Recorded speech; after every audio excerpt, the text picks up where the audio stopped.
Okay, get them Twitter fingers ready and let's get into this new episode, child. Ready. P-Valley drops now on the Stars app.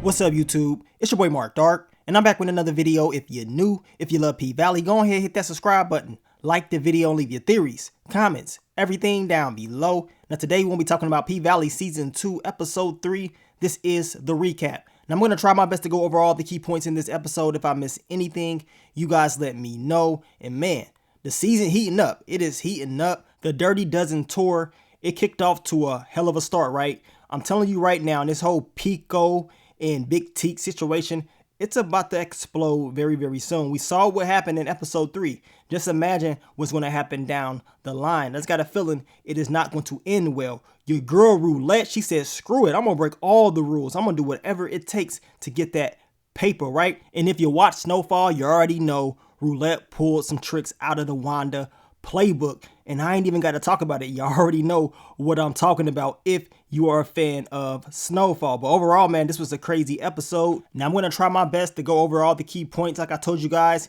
If I miss anything in this recap, you guys let me know down below. But let's begin. What did we see in episode 3 titled The Dirty Dozen? Now the episode starts off with Roulette. She's giving a private dance to a customer, and it's quite obvious she's trying to get this money. She is trying to do whatever it takes to make sure that this dude is going to pay her whatever she wants. And he's like, look, I'm trying to see that face. I'm trying to see what you look like. He got to pay for that. And once he sees those lips, once he sees her face, he's like, you know what time it is. I got to go ahead and get that Wanda treatment, right? And he's like, I got to see what that mouth do. Now, Roulette, she was kind of playing it off like she wasn't going to break the rules. But remember, everybody has a price.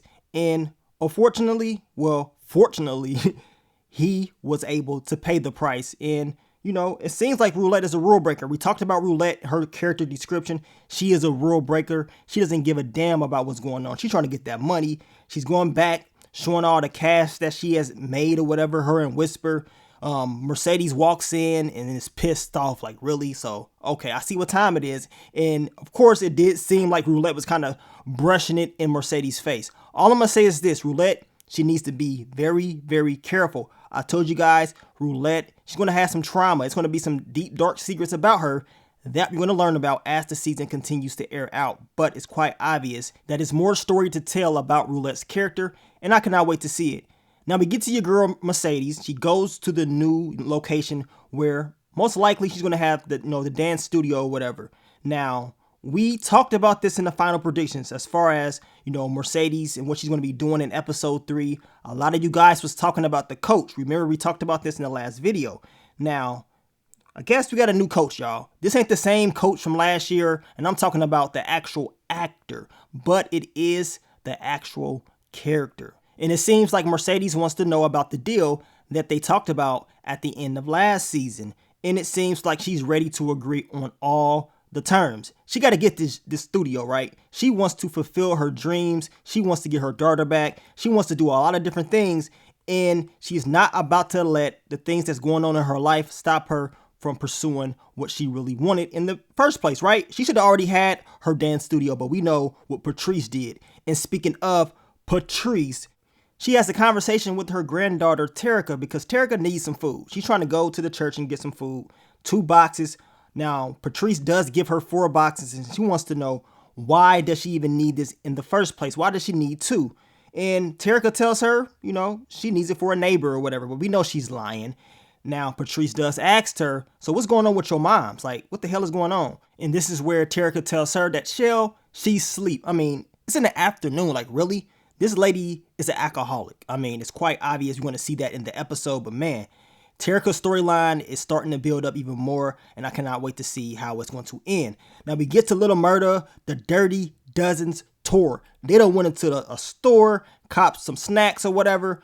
Becky, she was in there scared. She was like, look, I'm about to push this button. Y'all got all this red on, this bandanas on. I'm scared up in here. I don't know what y'all on. But besides that, Little Murder and Miss Mississippi, they're doing a great job at promoting the tour, and we see it throughout the whole episode. They're taking social media by storm, and they're going to do whatever it takes to make sure that everybody knows that the Dirty Dozen tour is out and popping, right? Now, Uncle Cliff is keeping a close eye on the tour, watching the social media page, watching Keyshawn talking about it's looking like she's having a hell of a great time on this tour with this Little Murder character. We already know how Uncle Cliff feels about Little Murder. And Autumn Night says, you know what? How about they bring the tour here? They can come to Club Pink. Uncle Cliff ain't trying to have it. Ain't no way it's coming there. Now, I believe that eventually they will perform at Club Pink eventually in this season. And I cannot wait to see it. Now, Big Bone, I guess the girl, she going to be a DJ. She's going to be DJing for the club because we know Big L is going through his little thing. Uncle Cliff is like, well, you can't be no worse than Big L, so you can go ahead and be the DJ for the night. Now, at the same time, Autumn Night tells Uncle Cliff that they need some new headliners, and we already know who that's going to be. Whisper and Roulette. We know Mercedes, she is still recovering. She's going through her thing, so it can't be her. Uncle Cliff is like, look, if she asked about it, I'm telling her it was your idea, not mine. Now we get to Wayne Cow, and what he's trying to do is once again promote this whole mayor run. And as of right now, he doesn't have anybody that's running up against him. This is supposed to be an easy type thing for him. That's until we know Andre, he's going to put in for it. A lot of you guys got that prediction right as well, as far as Andre trying to be the mayor. Now, Patrice, she ain't trying to hear it at all. She already know what he's about. She's calling him out about the whole casino thing. She doesn't even like his little slogan that he did. The pastor, he's kind of pissed off because he's like, man, Patrice, you need to just chill out, calm down. He's pretty much telling Wayne Cow that he is agreeing what he is trying to bring as far as the mayor thing. And the way he looks at Patrice, it's like, you're going to vote for whoever I tell you to vote for, and I need you to just shut up. And for a moment, it seemed like Patrice was going to just be quiet. But then she got up and she said, you know what? I ain't having it. First off, y'all going to try to bring this casino here. And then you're not even going to hire black people because you're going to say we can't count. You're going to use the tax revenue to, build up a golf course. This is what Patrice was talking about. So she's not falling for all this stuff that he is talking about. And right before Patrice got up, did you guys hear Wayne Cow talking about, if the pastor, because the pastor pretty much told him, I'm going to vote for you. My congregation is going to vote for you. And once he said that, Wayne Cow was like, well, if that is the case, that means, your plate going to be heavier on Sundays. You know what I'm saying? I'm going to pretty much make sure that this church is going to have more money. So it seems like the pastor has a price. Like I told you guys earlier on in the video, everybody has a price. And the pastor is like, look, I don't care what you doing. As long as you bring me my money when I need it, I'm going to vote for you. And I'm going to try to get everybody else to vote for you as well. And then Patrice was like, who in the hell made this chicken? It is dry as I don't know what. I mean, as I told you guys, I like when Patrice is on screen. And hopefully we get to see more of her character. And as of right now, I will say I'm liking Patrice's character more than I did at the beginning of season 1. But that can change. We're going to see how the season ends out. But as of right now, Patrice, she is putting in that work a little bit. We're going to see what she's going to do before the season ends. Now, as I told you guys earlier, the Dirty Dozen tour, Keyshawn, Little Murder, they're doing a great job at promoting on social media. But Rome has decided to take this picture and post it. And Keyshawn, she kind of got scared because she's like, man, Derek may find out about this. But Rome is like, look, you ain't got nothing to worry about. There's no way he follows me on social media or whatever. They're not going to see this or whatever. So you good. But look at her face. She know what time it is. Just wait on it, y'all. Because y'all know this ain't going to end well when she gets back home. Derek is going to be very pissed off. And you already know he's going to address Keyshawn when he sees her. Now, we get to the introduction to the Dirty Dozen tour. We're seeing like a music video / promotion to Little Murder's new hit, Champagne Campaign. And once again, he has another banger. It seems like the whole tour is going great. It seems like it's all positive vibes, but we know this is just a quiet before the storm.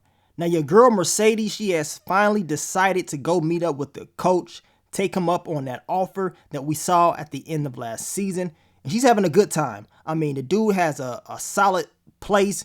She's like, man, okay, I see what time it is. Maybe this is a good, decision that I just made. Now, his wife comes out and everything is very, very weird at first. They're making her sign all these papers. And I'm thinking to myself, like, I don't know about this, Mercedes. I mean, this seems kind of fishy. Something is not right. We're going to find out down the line if Mercedes made the best decision. But I know, based off experience, when people bring all those papers to you like that and you don't read through them, 9 times out of 10, you're making a very bad decision. So we're going to find out down the line. Now, we get to Pico and we get to your boy, Big Teak. We talked about these two characters. I talked about how it's going to be a war between the two. Pico walks up to Big Teak. Big Teak ain't really trying to have no conversations with the dude at all. He's pissed off. But Big Teak does walk away. Now, Wody, he's cool. Wody is like, look, I ain't got no beef with nobody. Wody is cool with Pico. It's no issues. It's all love. Now, Pico does have a conversation with his boy, and Rome is sitting right there as well. And his boy is talking about how Little Murder, he has Miss Mississippi, all that chocolate. He always got all these bad females around him. And Pico is like, okay, just wait till his next joint, Trade Tales. And once you hear that, you're going to be thinking a little bit differently about Little Murder. And then you can see Rome the way he was looking, like, what? Like, what the hell you talking about, right? So this is where you start to see Little Murder's, secret, all that is about to come out. I don't know when it's going to happen, but based on the way that Rome was looking and based on what we've seen from his character in this episode, lets me know it's coming. And man, when that comes out, that's going to be something that I can't wait to see. But you guys let me know, what are your predictions on this whole storyline with Little Murder and, of course, Uncle Cliff and the whole secret? That's coming. Now, let's get back to your girl Mercedes, and she's having a conversation with the coach's wife, and Mercedes is giving her props on her photography, talking about she is a professional. And, his wife is telling Mercedes, like, man, it's crazy that you would even ask me for my permission to do all this. I never done anything like this before, especially when someone like you asking for permission. I mean, you doing it completely different. Most people would just say, screw me and move along.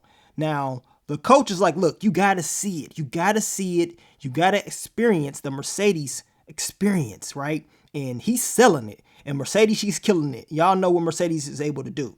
She's, feeling a little bit better than she was last week. I know she was kind of tweaking out on that pole, was hoping she didn't drop. She didn't. And once we saw the coach's wife looking at her, looking at all those cheeks, looking at all those maneuvers, I knew what time it was. Girls want girls action. She didn't even think about it. I mean, those draws drop quick. I'm looking like, dang, already and that fast? I mean, she might as well go to Club Pink. I mean, she was able to pull out some maneuvers her damn self. And Mercedes was looking at her like, really? Like, you just had a dress on. Like, when did you take your clothes off, right? The coach was looking like, this is what I'm talking about. This is the dream that I've been wanting, and it's finally going to come true. Now, while Mercedes was doing her whole little show, whatever, she keep getting calls on her phone. And, the ringtone keep coming over the speakers. I'm looking like, what the hell is going on? Which we already know it was about Terica if you watch the previews. Mercedes is having a conversation with the sheriff. The sheriff is telling her, well, I need you to come down here or your daughter is going to get locked up because she is underage driving. I mean, it's crazy. You got your kid driving around a drunk parent in the back seat. It ain't looking too good. So now Mercedes has to make sure she goes down there to make sure that her daughter is good. And I already know she was feeling some type of way about that. Then we get to Andre's wife. As you can see right here, she is very stressed out, still going through the whole pandemic thing. I mean, she's in the medical field, so her job is very, very difficult with the whole COVID stuff. It's crazy. Andre tells her he still has to stay down there for the whole reading of the will. We know Andre ain't coming back. Andre gonna stay there because Andre got some business to handle. But I don't see that relationship ending out the best way. Then we get back to Keyshawn and Little Murder. Once again, they're promoting the whole social media thing. But this time around, it is, after their little show, they're outside in Big Teak and Pico, man. Once again, having another conversation. But this time around, Pico, he is being disrespectful to a young lady out there. And he knows that if he says something else, that Big Teak is going to want to fight. I mean, Big Teak pretty much told him, don't be disrespectful to the lady or whatever. And if you smart, you best to be moving. But we know that did not happen. They end up squabbling out there. Got it popping. It's a shootout. I mean, it's going crazy. A war has started, as I told you guys. This whole storyline is not going to end well. And then we got Big T able to survive all of this, Little Murder and everybody else. I mean, that was a close calling. It could have been over just like that. We're only in episode 3. So what y'all think is going to happen by the end of the season? It's going to get cracking. Now we get to Whisper and Roulette. Whisper is telling Roulette that she got some darkness in her. You know what I'm saying? Telling her that we all need a little hell in our lives to appreciate the light. It's quite obvious that Whisper can read Roulette, and she knows that she has some deep, dark secrets, as I told you guys. Whisper, she pulls out the powder on her hand, and all of a sudden, your girl Roulette goes into her playbook and pulls out another Wanda move. And like I said, if you watch Snowfall, I don't even have to talk about it. I mean, once she did that, the look in her face, look at her. She was looking like she done took a hit of that Dahlia from Power Book 4 Force. I mean, she is now activated. She is ready to go out there and kill it. Then after that, Uncle Cliff said, you know what? I might as well do the opening. So Uncle Cliff comes out and gives everybody a show and ain't playing around at all. Now, after that, we get to your boy, Duffy. Duffy is all in his feelings because of him and Gidget. We know Gidget's mom has passed away because of COVID. She blames him. He is upset. He doesn't know what to do. He is trying to fix things. Your boy Big L's like, look, I know you still ain't crying over this girl. We got business to handle. We got to continue to do what we've been doing since last season. So that's what we're going to get out of those two. Duffy's character in this episode was a very interesting, in my opinion. We're going to talk more about it. Now, Whisper and Roulette do their thing. Roulette decides to break a rule and, flashes everybody, shows her goodies to everybody. And at the end of the day, your girl Roulette going to mess around and get kicked out of the pink. But Uncle Cliff may be cool as long as that money keep coming in. And Whisper and Roulette are back there celebrating because they have once again dominated at the club. And I believe it's going to bring a whole lot of negativity down the line because it's going to have people coming to the club asking for favors that, Roulette was giving out. You know what I'm saying? Roulette was doing this. So y'all saw that in this episode. They had another customer coming in there asking for certain things, which at the end of the day is going to make the club hot. And it's going to fall back on Roulette when it's all said and done. Now, we did see the chemistry between Duffy and Roulette. This is not going to end well, in my opinion. What do you guys think about this? That whole storyline is about to get crazy. Duffy, he better stay away because that girl Roulette is going to have you all over the place. Then we get to Mercedes and we get to Shell. She's in the bathtub getting sprayed down. I mean, the girls are drunk. I mean, it could have been all bad for Terica, right? But at the end of the day, these are the things that happen when you don't have solid parents doing what they need to do. Now, Mercedes is like, look, I could have already had my daughter, but you're stopping me from getting her. What the hell is really going on? She tells Mercedes the only reason she hasn't gave Terica up to her is because she has loyalty to a dead man. The husband died, and he told her right before he died, please take care of my daughter Terica and do not give her up to Mercedes because he did not believe Mercedes was going to be able to raise her right. So this is the only reason why Shell is doing what she is doing. And Mercedes is pissed off. Like, really? He really said that? And deep down, she's like, man, I can take care of my daughter. I want my daughter back. And to find out that truth, I believe it got to her. Terica is out there listening. She's upset as well. I mean, we know Mercedes had her at 15. She was young and she made some bad decisions, but she is trying to fix those mistakes that she has made. I mean, she can't go back in time, right? But she can fix what's going to come down the line, and that's what she's trying to do. Then we get to Uncle Cliff and we get to Autumn Night, and they're talking about Club Pink being sold for $10 million. Of course, that's a high price, but Autumn Night believes that is a possibility. In having this conversation with Uncle Cliff, it seems like Cliff is more concerned about where will the girls go. And Autumn was like, does that even concern you? Like, it doesn't matter if you're getting all this money. Now, Cliff does mention if it was to go down, at least I'd get 3.1 million. So it seems like Uncle Cliff has been doing the math. Autumn Night, it's like, okay, I see what time it is. At the end of the day, as I told you guys, everybody has a price. I mean, 10 bands, 10 million bands, that's a lot. You know what I'm saying? So we gonna see down the line if that's going to happen or not. And speaking about the club, Corbin Cowell is still upset with Autumn Night not accepting the initial offer. And he does ask Andre, like, do you believe that Promised Land would actually, pay 10 million for this land? And Andre is like, they might, you know what I'm saying? They might pay that money. And he believes that Autumn is waiting for the votes of the casino, because if that, goes through with the casino, it could make Autumn even more powerful. And Andre does mention that he could run for mayor. And Corbin is like, there's no way you will win. Like, dude, like, are you stupid or something? And Andre has to tell him, like, well, I am from Chucalissa. I have history here. I have land here. I am good.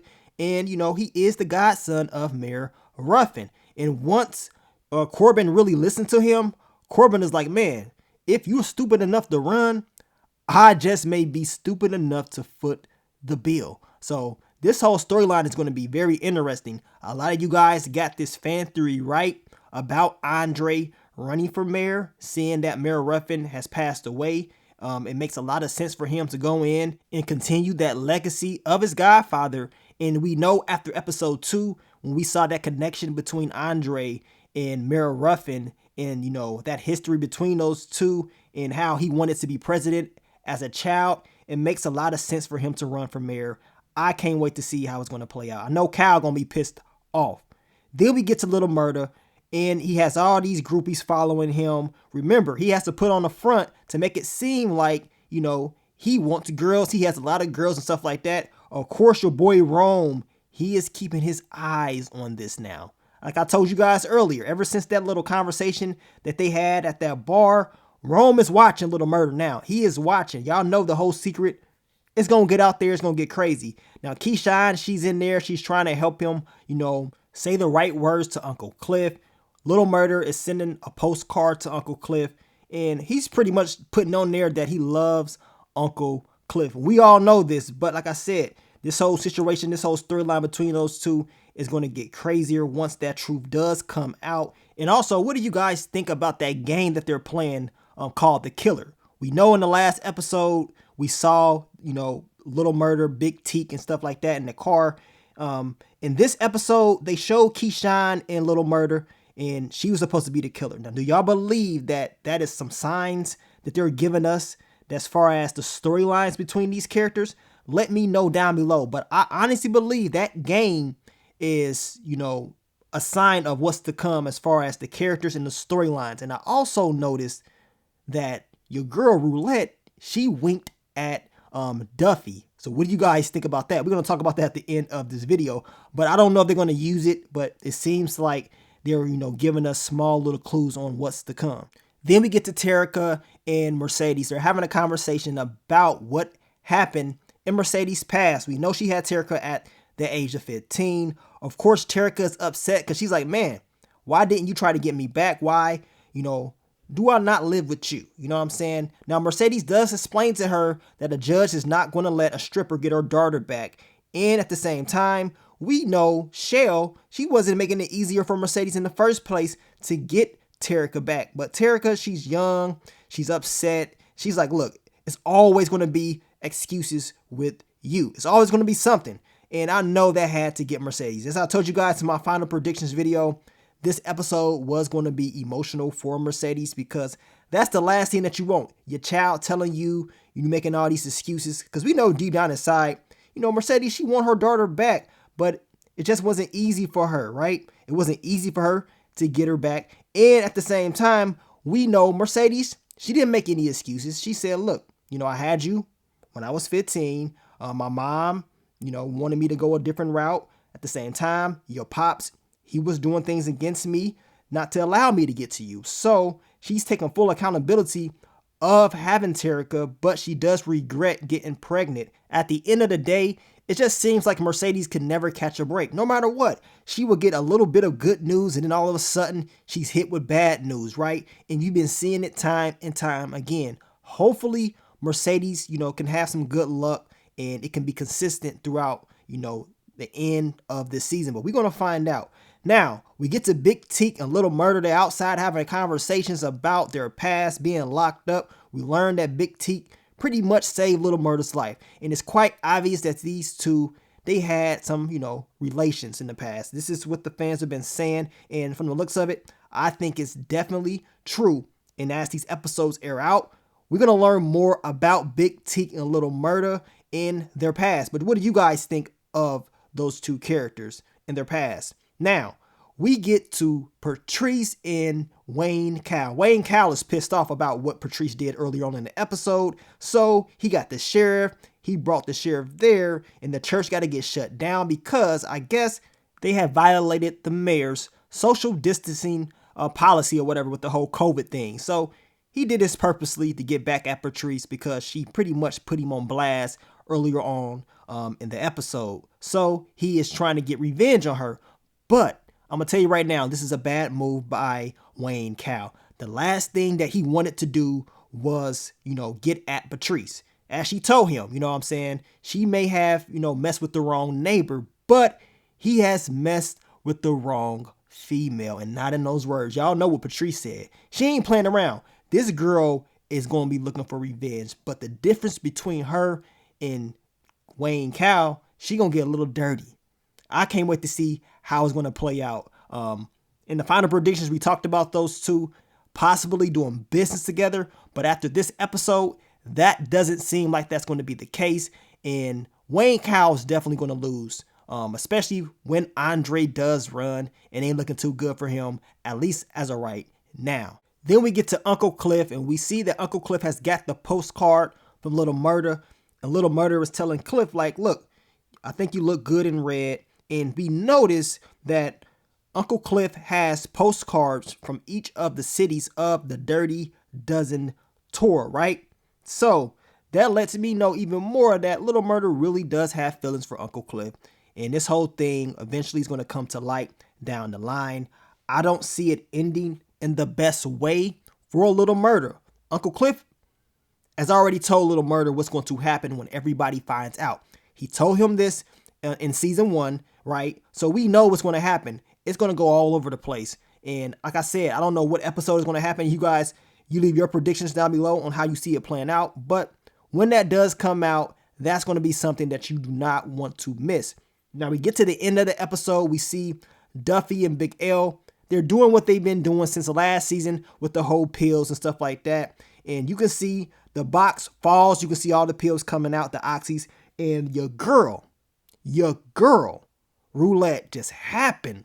She just happens to be there, right? She just happens to see what she probably shouldn't have seen. She was already feeling Duffy earlier on in the episode. We saw that vibe between the two. And once she saw the product, she was like, okay, I see what this boy on. I see what this white boy on, right?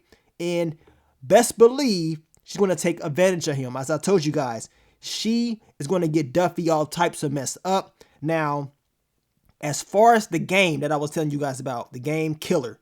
Now, in episode 2, Wody, he explained the game's details. He said that a person winks at you and 30 seconds later, you're supposed to, pass out, act like you're dying or whatever. And then somebody else, I guess, is supposed to, figure out who did it. Now, at the end of this episode, I don't know if it's going to come true. She could have, they could have just put it in there, right? But she winked at him, right? She winked at Duffy. It could have been nothing. That's a regular wink. Or it could have been a sign to what's to come. Is this a sign telling us that Roulette is going to get Duffy all types of messed up? As Whisper stated earlier on in the episode, it's some darkness up in there. It's some darkness and it's some hell in Roulette. Her character has a lot more to tell as far as her story. And if I'm Duffy, which he doesn't know, he needs to just stay away from Roulette, aka Wanda. This girl is crazy. When you bring drugs into the picture, I mean, what do you think is going to happen, right? Now, I hope that your boy Duffy is going to be okay and nothing does happen. As I told you guys with the whole wink thing, it could mean anything, right? It couldn't even have anything to do with the whole game. But I will say this. What do you guys think about that killer game? Because it's not just put in the show for no reason. Now, that is just my opinion. I believe they're putting that game in there just to, give us a small little clue on what may happen down the line between some of these characters and how their storylines are going to play out. But we're going to see. And also Roulette, you know what I'm saying, doing all those favors in the club, getting paid.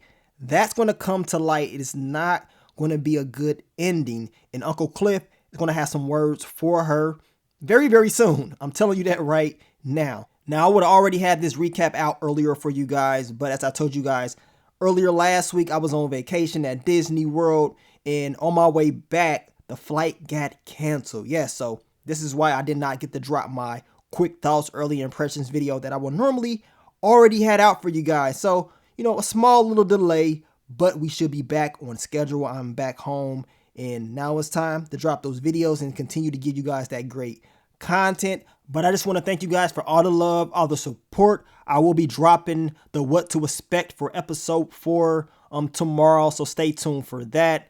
And you know, we're gonna talk about it, man. But let me get up on out of here. It's your boy Mark Dark. I'm out. Peace.